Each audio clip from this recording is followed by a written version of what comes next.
না কি হয়েছিল ঘটনা? ওরে বাবা রে, ওই যে আগুন লাগতে লাগছে, এই কই যা নামাইতে গেছি, নামাইতে যাইয়ে বাবারে নিচেও নামাইছিলাম,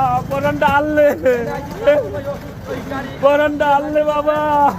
বিল্ডিং এর ভিতরে আগুন লাগছে, তখন তো সবাই বের হয়ে গেছে যার যার রুগী নিয়ে, কিন্তু আমাদের সাথে তো পুরুষ লোক নাই। আমার বাবা তো অজ্ঞান অবস্থায় ছিল, আমাদের তো জাগানো তো মানে হেসকি দিয়েছে, দূরে হেসকি দেওয়ার পরে আর শ্বাস করে না, শ্বাস বন্ধ হয়ে গেছে,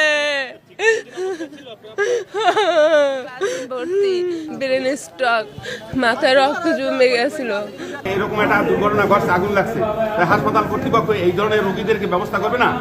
তাই রোগী নামাইতে যাই রোগী এইভাবে মানে শ্বাস বন্ধ এই দুনিয়া থেকে চলে যায়। এইটাই কি মেডিকেলের চিকিৎসা? এইটাই মেডিকেলের নিরাপত্তা, এই ব্যবস্থা?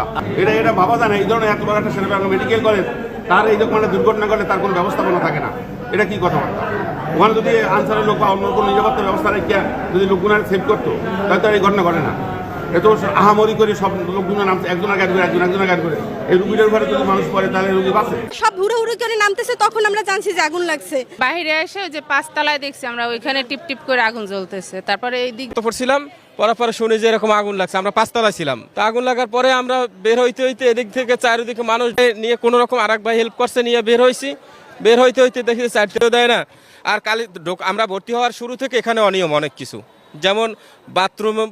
আমি এখানে একটা অভিযোগ বক্সে আমি একটা পেপার অভিযোগ দিতে চাইছিলাম, এটা এই আগুনটা এরকম গেলবার এখানে লাগছে, কোনো সচেতন নাই। পুরো কোনো রকম আল্লাহর রহমতে আমার বাবারে নিয়ে বের হইতে পারছি। আমরা 11টায় খবর পাই বরিশাল শেরেবাংলা মেডিকেল কলেজ হসপিটালের মেডিসিন ইউনিট বিভাগে আগুন লাগে।